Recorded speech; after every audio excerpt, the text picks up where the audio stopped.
Hello students, welcome to Barot's biology once again. जैसे कि मैंने आपको कहा था कि हम इस चैनल पे प्रोवाइड करने वाले हैं डिफरेंट बायोलॉजी टॉपिक्स। सो अगर आपने इस चैनल को अभी तक सब्सक्राइब नहीं किया है तो एज अर्ली एज पॉसिबल इस चैनल को सब्सक्राइब कर लीजिए।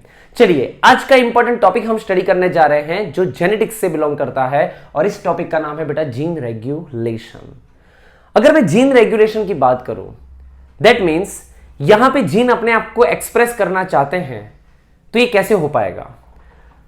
अगर डीएनए में मौजूद जो भी जीन है वो अगर अपने आप को एक्सप्रेस करना चाहता है तो वो अपने आप को फर्स्ट ऑफ ऑल कन्वर्ट करेगा एमआरएनए में, दैट मींस ट्रांसक्रिप्शन प्रोसेस, और उसी ट्रांसक्रिप्शन प्रोसेस के बाद वो अपने आप को कन्वर्ट करेगा प्रोटीन में through translation process.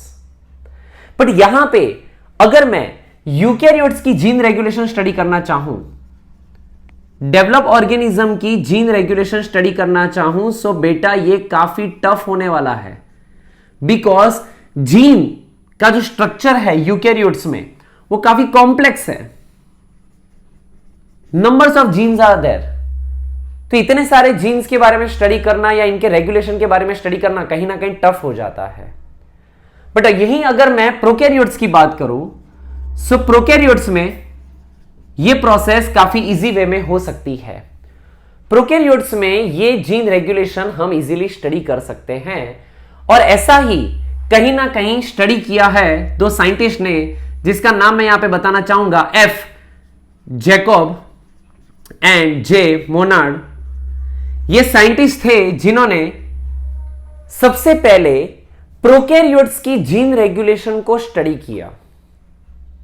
F Jacob and J Monod ये दो साइंटिस्ट थे जिन्होंने सबसे पहले प्रोकैरियोट्स की जीन की रेगुलेशन को स्टडी किया। It's an one kind of hypothetical, ठीक है, थियरी थी इनकी, और इसके लिए इनको 1965 में नोबेल प्राइज भी दिया गया था। ओके, सो ये पॉइंट भी आप याद रख सकते हो फॉर कॉम्पिटिटिव एग्जाम।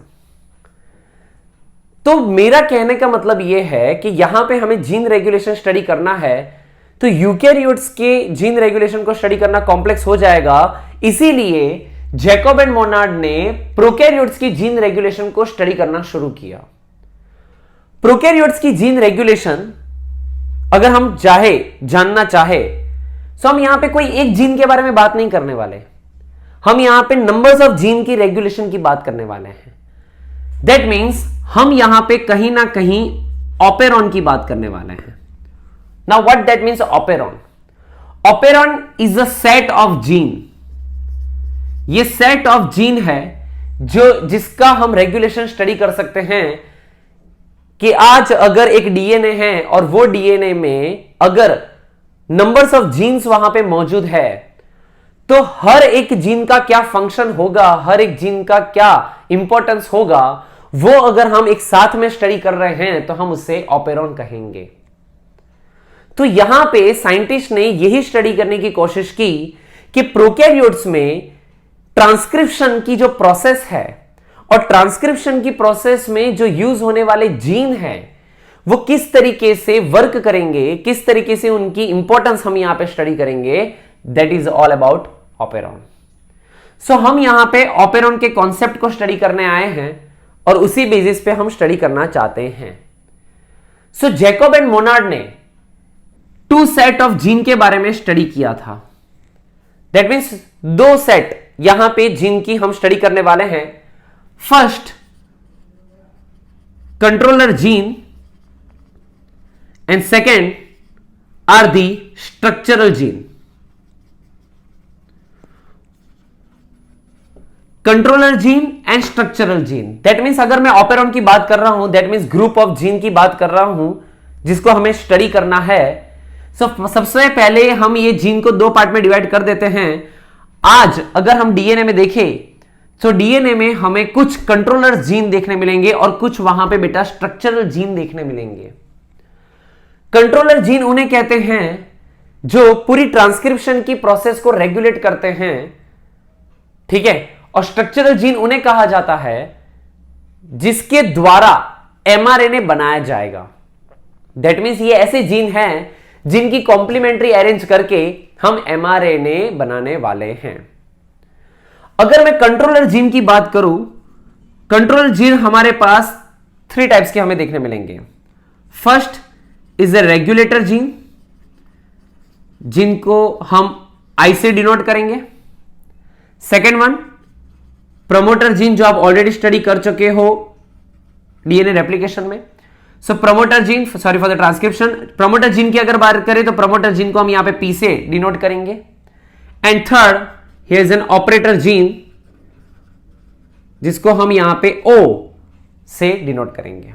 ओके, सो ये तीन तरीके के जीन हम यहां पे स्टडी कर रहे हैं, जिसको मैंने यहां पे स्पेसिफाई कर दिया है as a controller gene. But what about structural gene? Structural gene में आपको बताना चाहूंगा, यहां पे स्ट्रक्चरल जीन अगर मैं प्रोकैरियोट्स की बात करूं, सो प्रोकैरियोट्स में हम स्पेसिफिक कोई एक स्ट्रक्चरल जीन के बारे में स्टडी नहीं करने वाले, हम एक से ज्यादा स्ट्रक्चरल जीन के बारे में स्टडी करने वाले हैं। दैट मीन्स S1, हम इस स्ट्रक्चरल जीन को S1, S2, S3 के फॉर्म में बात कर सकते हैं। That is more than one structural gene हम यहां पे यूज करने वाले हैं। और अब ये भी जरा सोचने वाली बात है बेटा, कि मैंने आपको पहले ही कहा कि यही स्ट्रक्चरल जीन को मैं कन्वर्ट करने वाला हूं एमआरएनए में। अगर ये जीन एमआरएनए में कन्वर्ट होने वाले हैं और मैं कह रहा हूं कि स्ट्रक्चरल जीन के यहां पे एक से ज्यादा स्ट्रक्चरल जीन मुझे देखने मिल रहे हैं, तो क्या मैं ये भी कह सकता हूं कि एक से ज्यादा यहां पे एमआरएनए भी बनने वाले हैं? इस तरीके से हम इसको रिप्रेजेंट कर सकते हैं। तो ये हो गया कंट्रोलर जीन, ये हो गया स्ट्रक्चरल जीन। अब इनकी फंक्शन क्या है और इनकी लोकेशन क्या है, अगर हम डीएनए में देखने जाए तो ये जीन कहां मौजूद है और क्या इनका फंक्शन है, ये हम नेक्स्ट डायग्राम में यहां पे स्टडी करेंगे। सो जरा यहां पे नोटिस कीजिए। तो जैसे कि मैंने आपको कहा कि हम यहां पे स्टडी करने वाले हैं इन स्पेसिफिक जीन की लोकेशन और उनके फंक्शन के बारे में। अब एक बात मैं बता दूं बेटा, हमने यहां पे जैकब एंड मोनार्ड ने प्रोकैरियोट्स के बारे में स्टडी करना चाहा और प्रोकैरियोट्स की जीन के बारे में यहां पे स्टडी करना चाहा है। हम यहां पे एक एग्जांपल के तौर पे बात कर रहे हैं जो जैकब एंड मोनार्ड ने एक्सपेरिमेंट किया था इकोलाई बैक्टीरिया को लेकर। अगर मैं इकोलाई बैक्टीरिया का ये डीएनए यहां पे बताऊं, चलिए देख लीजिए कि जैसे कि यहां पे ये है डीएनए, ये इकोलाई बैक्टीरिया का डीएनए है। और अगर इस इकोलाई बैक्टीरिया के डीएनए को अगर हम नोटिस करें तो ये हो गया हमारा टेम्पलेट। चलिए ये हो गया टेम्पलेट। अब मैंने आपको पहले ही कहा कि टेम्पलेट पे ट्रांसक्रिप्शन के लिए दो तरीके की जीन मौजूद है, एक है कंट्रोलर जीन और दूसरे है स्ट्रक्चरल जीन। अगर मैं कंट्रोलर जीन की बात करूं तो यहां पे मैं कह सकता हूं, यहां पे लोकेशन मिल जाएगा मुझे आई जीन का, यहां मुझे मिलेगा P and then after here is an O। तो that means 3 types of gene यहां पे मैं लोकेट कर पा रहा हूं। एक है I, दूसरा है P and third one is an O। I gene को हम यहां पे रेगुलेटर जीन कह रहे थे, P को हम यहां पे प्रमोटर जीन कह रहे थे और O को ऑपरेटर जीन कह रहे थे। 3 टाइप्स ऑफ जीन। ओके, उसी तरीके से स्ट्रक्चरल जीन भी मैंने आपको कहा था, एक से ज्यादा स्ट्रक्चरल जीन हमें यहां पे देखने मिलेंगे। अगर मैं स्ट्रक्चरल जीन की बात करूं तो स्ट्रक्चरल जीन यहां पे मुझे Z, Y एंड A के फॉर्म में मुझे देखने मिल रहे हैं। 3 types of structural gene are present over here. और ये 3 तरीके के स्ट्रक्चरल जीन जो यहां पे मौजूद है, ये जीन का फंक्शन क्या है, ध्यान से सुन लीजिएगा बेटा। हर एक जीन की हम इंपॉर्टेंस समझ रहे हैं। पहले मैंने ये 3 जीन का आपको सिर्फ नेम बताया है, इनकी इंपॉर्टेंस क्या है वो भी मैं आपको बता रहा हूं। यहां पे जो Z जीन है, इसका काम है बेटा बीटा गैलेक्टोसिडेज बनाना। कैसे बनाएगा, कैसे ये प्रोसेस होगी, वो अभी मैं आपको समझाने वाला हूं, कंफ्यूज मत होइए। सिर्फ अभी आप इतना जान लीजिए कि इकोलाई बैक्टीरिया में हम यहां पे ऑपेरॉन स्टडी करने आए हैं। That means group of gene का रेगुलेशन स्टडी करने आए हैं। अब जब ग्रुप ऑफ जीन की रेगुलेशन हम इकोलाई बैक्टीरिया में स्टडी कर रहे हैं, सो वहां पे स्ट्रक्चरल जीन के तौर पे Z, Y एंड A मौजूद है। Z is responsible for synthesis of beta galactosidase, Y is responsible for synthesis of permease, and last A is responsible for the formation of beta galacto trans acetylase। सो ये 3 structural gene का importance क्या है वो आपको पता चल गया होगा कि ये 3 जीन बीटा गैलेक्टोसिडेज, परमीएज और बीटा गैलेक्टोट्रांसएसिटाइलेज जैसे प्रोटीन्स, एंजाइम बनाने वाले हैं। तो ये 3 जीन का फंक्शन हमें पता चल गया। अब यहां पे हम देख पा रहे हैं रेगुलेटर जीन है, प्रमोटर जीन है, ऑपरेटर जीन है। अब ये 3 जीन का फंक्शन क्या है? हम ये कह सकते हैं बेटा कि रेगुलेटर जीन जो है वो इंडिपेंडेंट जीन है, वो अपनी तरीके से ये अपने आप को यूज कर रहे हैं, एक्सप्रेस कर रहे हैं। और ये प्रोसेस रेगुलेटर जीन जो है वो कहीं ना कहीं ट्रांसक्रिप्शन की प्रोसेस को स्विच ऑन और स्विच ऑफ करने के लिए रिस्पॉन्सिबल है, जो भी मैं आगे आपको बताने वाला हूं। प्रमोटर जीन, इसके बारे में आपने ट्रांसक्रिप्शन में भी पढ़ा था और सुना था कि प्रमोटर जीन एक ऐसी साइट होती है जहां पे आरएनए पॉलीमरेज आके जुड़ता है। तो यहां पे ऑब्वियस है कि यहां पे आरएनए पॉलीमरेज आके जुड़ने वाला है, बिकॉज ट्रांसक्रिप्शन की प्रोसेस कहीं ना कहीं यहीं से ही स्टार्ट होने वाली है, प्रमोटर से ही ये इसकी शुरुआत होने वाली है। और ऑपरेटर जीन जो यहां पे मौजूद है, ये जीन का फंक्शन ये है बेटा कि ऑपरेटर जीन इस पूरी ट्रांसक्रिप्शन की प्रोसेस को ऑपरेट करने का काम कर रहा है, ऑपरेट करने का काम कर रहा है कि ट्रांसक्रिप्शन हो ना हो वगैरह। तो 3 तरीके की जीन यहां पे कंट्रोलर जीन मौजूद है एंड 3 तरीके की यहां पे स्ट्रक्चरल जीन मौजूद है। अब मैं कहना क्या चाहता हूं बेटा, आप जरा ध्यान से सुनिए।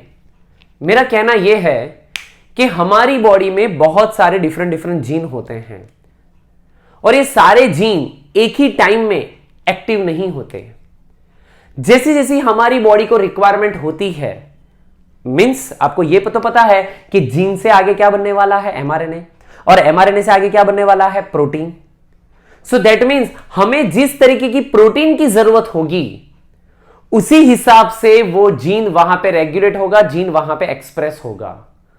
जिस जीन की हमें जरूरत नहीं है, जिस प्रोटीन की हमें जरूरत नहीं है, वो प्रोटीन बनाने वाला जीन एक्टिव नहीं होगा, वो स्विच ऑफ कंडीशन में रहेगा। दैट मींस हमारी बॉडी में 2 कंडीशन देखने मिलती है बेटा, एक switch off and second one is a switch on. Switch off का मतलब यह होता है कि जिस प्रोटीन की हमें जरूरत नहीं है, उस प्रोटीन का जीन जो है वो कहीं ना कहीं ट्रांसक्रिप्ट नहीं होता है, उसमें से एमआरएनए नहीं बनता है, क्योंकि हमें उस प्रोटीन की जरूरत नहीं है। तो वो जीन क्यों अपने आप को एक्सप्रेस करे, वो क्यों अपने आप को रेगुलेट करे? Getting my point?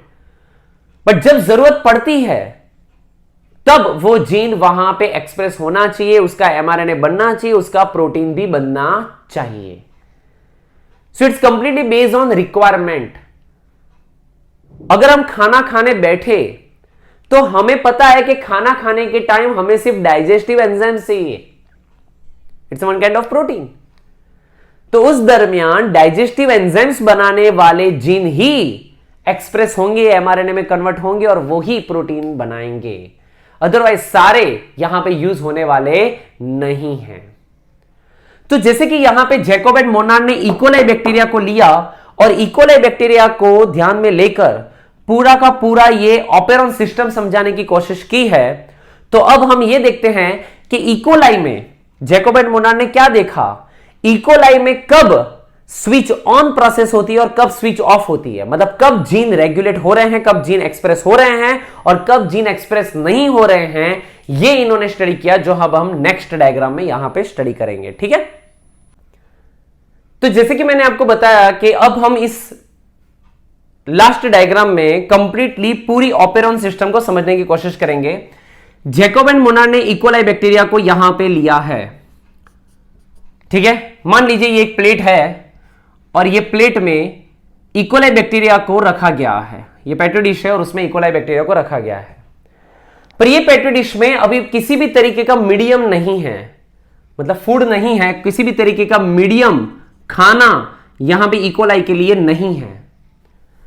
और जब ऐसी कंडीशन है कि यहां पे कोई खाना ही नहीं है, डाइजेशन की कोई बात ही नहीं है, मेटाबॉलिज्म की कोई बात ही नहीं है, तो यहां पे क्या होगा जरा ध्यान से देखिएगा। सबसे पहले यहां पे फोकस कीजिए, ये है रेगुलेटर जीन। सो रेगुलेटर जीन यहां पे क्या करेगा, रेगुलेटर जीन अपने द्वारा खुद अपना एक इंडिपेंडेंट एमआरएनए बनाएगा। तो आप समझ लीजिए कि यहां पे रेगुलेटर जीन है आई जीन, और ये आई जीन अपने द्वारा खुद अपना इंडिपेंडेंट एमआरएनए क्रिएट कर रहे हैं थ्रू ट्रांसक्रिप्शन प्रोसेस, और यही एमआरएनए आगे जाके प्रोटीन में कन्वर्ट हो रहे हैं। तो ये प्रोटीन बन गया। अब ये प्रोटीन जो है जो यहां पे रेगुलेटर जीन के द्वारा बनाया गया है, ये प्रोटीन ऑपरेटर साइट पे जाके बाइंड हो जाता है, यहां पे जाके जुड़ जाता है, जिसके वजह से आप इतना समझ लीजिए कि ऑपरेटर साइट पे जाके ये प्रोटीन जो है वो वहां पे जुड़ गया है। अब पॉइंट ये है कि अगर ये प्रोटीन ऑपरेटर साइट पे जाके अगर जुड़ जाता है तो क्या होगा ये कि प्रमोटर साइट पे मौजूद है आरएनए पॉलीमरेज। आपने ये बात तो जानी है ट्रांसक्रिप्शन प्रोसेस में, अगर आपने वो वीडियो नहीं देखा है तो मेरा वो वीडियो देख लीजिए कि आरएनए पॉलीमरेज जो है वो आरएनए पॉलीमरेज प्रमोटर साइट पे आके अटैच होता है और ट्रांसक्रिप्शन की प्रोसेस को शुरुआत करने के लिए वो आगे बढ़ रहा है। पर आप देख सकते हो कि रेगुलेटर जीन के द्वारा जो प्रोटीन बनाया गया है वो प्रोटीन यहां पे आके ज्वाइंट हो गया है, ऑपरेटर साइट पे बाइंड हो गया है, और उसी के वजह से ये आरएनए पॉलीमरेज जो है वो आगे नहीं बढ़ पा रहा, और ये स्ट्रक्चरल जीन को ना रीड कर पा रहा है और ना ही उसमें से एमआरएनए बना पा रहा है। तो जब इस तरीके की प्रोसेस होती है तो इसे नेगेटिव प्रोसेस कहते हैं। It is one kind off switch off process. तो यहां पे हम कह सकते हैं कि ये स्विच ऑफ प्रोसेस हो गई, ट्रांसक्रिप्शन की प्रोसेस यहां पे ऑफ हो गई है, बिकॉज रिक्वायरमेंट नहीं है, खाना नहीं है, मीडियम नहीं है, कुछ डाइजेशन करना नहीं है, तो फिर एमआरएनए बनाना क्यों है? जब डाइजेशन ही नहीं करना सो एमआरएनए क्यों बनाना है, और एमआरएनए बना के प्रोटीन भी क्यों बनाना है? तो तब तक जब तक कोई फूड नहीं दिया जा रहा, जब तक यहां पे मेटाबॉलिज्म की प्रोसेस स्टार्ट नहीं हो जाती, तब तक ये स्विच ऑफ प्रोसेस में रहेगा। बट अब ध्यान से सुनिएगा, बात मैं ये कहना चाहता हूं, अगर मैं इस मीडियम में थोड़ा सा लैक्टोज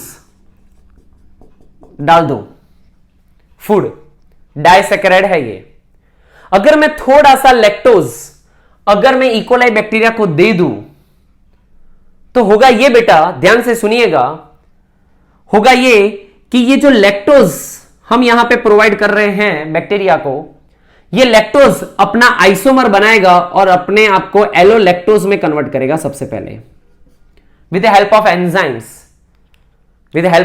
कुछ एंजाइम्स मौजूद है, नो डाउट हम एंजाइम्स बनाने वाले हैं, प्रोटीन्स बनाने वाले हैं, पर कुछ प्रोटीन्स ऑलरेडी मौजूद हैं जो इस लैक्टोज को एलोलैक्टोज में कन्वर्ट कर सकते हैं।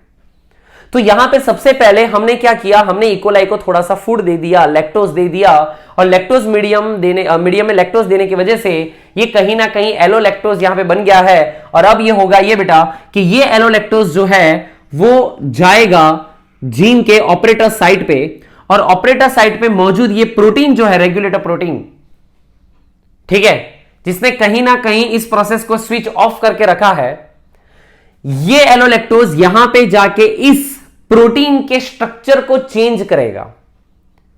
दैट मींस ये प्रोटीन जो ऑपरेटर के साथ जुड़ा हुआ था, अब इस एलोलैक्टोज का वहां पे जाना और एलोलैक्टोज का इस प्रोटीन के साथ जुड़ जाना, तो कहीं ना कहीं मैं कह सकता हूं कि यहां पे इस प्रोटीन के स्ट्रक्चर को चेंज करेगा एलोलैक्टोज। और एलोलैक्टोज जैसे ही इस प्रोटीन के स्ट्रक्चर को चेंज करेगा, तो मैं कह सकता हूं कि यहां से प्रोटीन जो है वो यहां से रिलीज हो जाएगा, निकल जाएगा। ये देखिए यहां से प्रोटीन जो है उसका स्ट्रक्चर चेंज हो चुका है और वो निकल चुका है। अगर वो यहां से रिलीज हो जाता है तो आप देख सकते हो कि ऑपरेटर साइट ओपन हो चुकी है। ऑपरेटर साइट ओपन हो गई है तो यहां पे इजी रहेगा आरएनए पॉलीमरेज का आगे बढ़ना। तो क्या हम अब इस प्रोसेस को कह सकते हैं ये हो गया switch on process? That means is a positive process, ये पॉजिटिव इफेक्ट है। जब स्विच ऑफ हुआ था तो हमने उसे नेगेटिव इफेक्ट कहा था, तो यहां पे अब स्विच ऑन हो चुका है तो इट्स अ पॉजिटिव इफेक्ट, जहां पे आरएनए पॉलीमरेज अब बहुत इजीली यहां पे स्ट्रक्चरल जीन पे पहुंचेंगे। और स्ट्रक्चरल जीन पे पहुंचने के बाद अब क्या होगा, जरा आप ध्यान से सुनिएगा। मैंने आपको कहा था कि स्ट्रक्चरल जीन पे पहुंचने के बाद यहां पे एमआरएनए बनने वाला है through all this 3 types of gene. मतलब यहां पे एक सिंगल एमआरएनए बन रहा है from all this 3 type of gene. ये सिंगल एमआरएनए, ध्यान से सुनिएगा मेरी बात बेटा, ये सिंगल एमआरएनए जो यहां पे ट्रांसक्रिप्शन से बन रहा है, ये single mRNA 3 types of proteins बनाने की कैपेसिटी रखता है। दैट मींस यहां पे 3 types of proteins single mRNA से जनरेट होगा, तो हम इस एमआरएनए को पॉलीसिस्टोनिक कह सकते हैं। Got it? अगर मोनोसिस्टोनिक होगा तो सिंगल एमआरएनए से सिंगल प्रोटीन बनेगा। यहां पे आप देख सकते हो कि एक ही एमआरएनए से बहुत सारे प्रोटीन्स यहां पे जनरेट हो रहे हैं, तो हम कह सकते हैं कि ये पॉलीसिस्टोनिक एमआरएनए है। अब ये जो एंजाइम्स बन रहे थे उसकी इंपॉर्टेंस क्या है, जरा ये देखिए।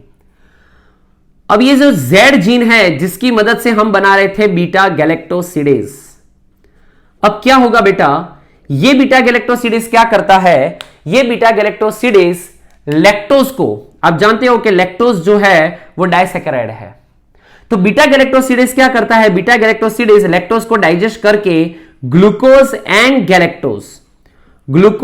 गैलेक्टोज में कन्वर्ट कर देता है। Got it?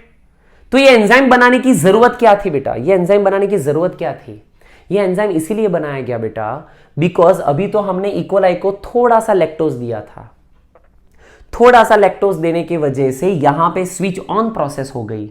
स्विच ऑन होने की वजह से अब ये आरएनए पॉलीमरेज आगे बढ़ा है, जेड जीन को स्टडी कर रहा है, एमआरएनए बना रहा है, अब ये बनाएगा प्रोटीन बीटा गैलेक्टोसिडेज। अब इस प्रोटीन से होगा ये, अगर हम इकोलाई को ज्यादा लैक्टोज देते हैं, अगर हम इकोलाई को ज्यादा लैक्टोज देते हैं तो होगा ये कि ये बीटा गैलेक्टोसिडेज अब उस लैक्टोज को डाइजेस्ट कर देगा। पहले नहीं कर सकता था, पहले अगर हम इकोलाई को लैक्टोज देते, डायरेक्टली लैक्टोज देते तो ये डाइजेशन नहीं होता। क्यों? बहुत सारा लैक्टोज देने से भी डाइजेशन नहीं होता, बिकॉज लैक्टोज को डाइजेस्ट करने के लिए जो एंजाइम चाहिए वो बना नहीं था, जो प्रोटीन चाहिए था वो बना नहीं था, वो बनाना जरूरी था, स्विच ऑन करना जरूरी था, हमने बीटा गैलेक्टोसिडेज बना दिया। अब जितना भी इकोलाई को लैक्टोज दे वो डाइजेस्ट होगा ही होगा। Got it? सेकंड, हम ये भी जानते हैं कि वाई जीन जो है वो स्पेसिफिकली यूज होता है परमीएज एंजाइम के लिए। तो परमीएज क्या करता है? परमीएज का काम यह है बेटा, ये परमिबिलिटी प्रोवाइड करता है, ये परमिबिलिटी प्रोवाइड करता है, ये कहीं ना कहीं मैक्सिमम लैक्टोज को बॉडी के अंदर इंपोर्ट करवाता है। हम ये कह सकते हैं, आज अगर ये एक बैक्टीरिया है और वो बैक्टीरिया को अगर मैं इकोलाई बैक्टीरिया को अगर मैं लैक्टोज के मीडियम में रख रहा हूं तो वो इकोलाई ज्यादा से ज्यादा अमाउंट में लैक्टोज अपनी बॉडी में ले सके, उसके लिए यहां पे मदद करने के लिए एंजाइम मौजूद है जिसका नाम है परमीएज। तो समझने की कोशिश कीजिए हमने यहां पे किया क्या। हमने यहां पे, मैं एक ओवरऑल आपको जरा समझाने की ट्राई कर रहा हूं, ओवरऑल हमने किया ये बेटा कि सबसे पहले हम ये चाहते थे कि इकोलाई में कब प्रोटीन बनता है और कब प्रोटीन नहीं बनता, दैट मींस कब स्विच ऑन होता है कब स्विच ऑफ होता है, वो हमें जानना था। ठीक है, पर ये प्रोसेस ग्रुप ऑफ जीन की वजह से होती है और ग्रुप ऑफ जीन को हम ऑपेरॉन कहते हैं। सो हम यहां पे ग्रुप ऑफ जीन को स्टडी कर रहे हैं, सेट ऑफ जीन को, जिसमें कुछ कंट्रोलर जीन है और कुछ स्ट्रक्चरल जीन है। कंट्रोलर जीन आई, पी और ओ है। आई ऐसा जीन है जो अपना खुद का इंडिपेंडेंट एमआरएनए क्रिएट करता है और वो एमआरएनए से प्रोटीन बनता है और यही प्रोटीन ऑपरेटर साइट पे जाके जुड़ जाता है, जिसके वजह से ट्रांसक्रिप्शन हो नहीं पाता और स्विच ऑफ प्रोसेस रहती है इकोलाई में, क्योंकि इकोलाई को कोई प्रोटीन की जरूरत नहीं है तो स्विच ऑफ रह गया है। पर अब इकोलाई को हम खाना दे रहे हैं और इकोलाई को खाना दे रहे हैं तो इकोलाई को आगे जाके उस खाने को डाइजेस्ट करने के लिए एंजाइम्स की जरूरत पड़ेगी। तो जैसे ही हम थोड़ा सा लैक्टोज इकोलाई को देते हैं तो लैक्टोज का आइसोमर बनता है एलोलैक्टोज, और यही एलोलैक्टोज ऑपरेटर साइट पे से ये प्रोटीन को रिमूव करता है, जिसके वजह से स्विच ऑन प्रोसेस होती है और आरएनए पॉलीमरेज आगे बढ़ पाता है। जैसे आरएनए पॉलीमरेज आगे बढ़ता है, जेड, वाई और ए जीन के द्वारा डिफरेंट टाइप्स ऑफ प्रोटीन्स वहां पे बनते हैं, जिसमें से जेड के द्वारा जो बीटा गैलेक्टोसिडेज बनता है वो लैक्टोज की डाइजेशन की कैपेसिटी रखता है। वाई जो लैक्टोज को ज्यादा परमिबिलिटी प्रोवाइड करता है, कहीं ना कहीं जो सेल की वॉल है, इकोलाई की जो वॉल है, ठीक है, उसको परमिबिलिटी प्रोवाइड करता है, जिसकी वजह से ज्यादा अमाउंट में लैक्टोज अंदर आ सके। और ए, अब ये भी जरा समझ लीजिए कि ए के बारे में हमने बताया था कि ए का काम है ट्रांस एसिटाइलेज बनाना। इसका काम है बेटा ट्रांस एसिटाइलेज बनाना। यहां पे मैं इसको ऊपर की तरफ लिख देता हूं बिकॉज यहां पे स्पेस नहीं है। तो हम कह सकते हैं कि ये ट्रांस एसिटाइलेज बनाने का काम कर रहा था। इसका वर्क अभी भी बहुत तरीके से अननोन है, स्टिल नॉट क्लैरिफाइड, कि ये क्लैरिटी नहीं है इसके वर्क में, इस एंजाइम के वर्क में। तो हम इसके बारे में कुछ ज्यादा डिस्कशन नहीं करेंगे, बट इतना तो समझ में आ गया कि Z, Y और A की इंपॉर्टेंस क्या होती है। देखिए बेटा, एक कॉमन लैंग्वेज में अगर मैं आपको समझाऊं, हम खाना जब खाते हैं तो खाने से पहले हम सूप पीना पसंद करते हैं। तो उसके पीछे का रीजन क्या है? बिकॉज सूप जब हम पीते हैं तो सूप के अंदर बहुत सारे डिफरेंट डिफरेंट इंग्रेडिएंट्स होते हैं, और वो इंग्रेडिएंट्स हमारी बॉडी में जब अंदर जाते हैं तो वो कहीं ना कहीं हमारी बॉडी की एंजाइम्स बनने की जो प्रोसेस है, ट्रांसक्रिप्शन की जो प्रोसेस है, कहीं ना कहीं स्विच ऑन कर देते हैं। बहुत सारे डाइजेस्टिव एंजाइम्स हमारे बहुत एक्टिवली बन जाते हैं, और फिर अगर हम हैवी अमाउंट में अगर किसी भी तरीके का लंच या डिनर लेते हैं तो वो खाना बहुत इजीली डाइजेस्ट हो पाता है। क्यों? क्योंकि हम खाना डाइजेस्ट करने के लिए स्पेसिफिक एंजाइम्स बना चुके हैं। पर बेटा हमारी बॉडी में स्टडी करना, मैंने पहले ही बोला कि ये काफी टफ होता है because we have lots of gene, सो एक कॉम्प्लेक्स प्रोसेस हो जाती है।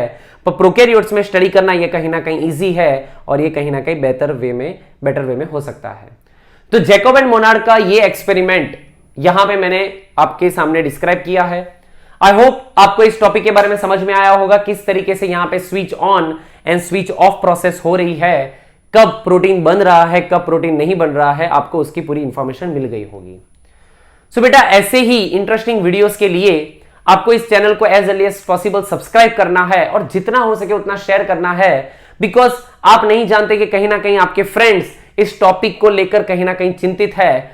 तो आप जितना हो सके उतना इस टॉपिक को, इस चैनल को शेयर करो, जिसकी वजह से मैं चाहता हूं कि हर एक बच्चा ये टॉपिक को बहुत अच्छी तरीके से समझ सके और अंडरस्टैंड कर सके। सो आई होप आज का टॉपिक आपको समझ में आया होगा। इसी तरीके से इंटरेस्टिंग टॉपिक के साथ मैं आपको मिलूंगा नेक्स्ट लेक्चर में। So bye bye, thank you very much.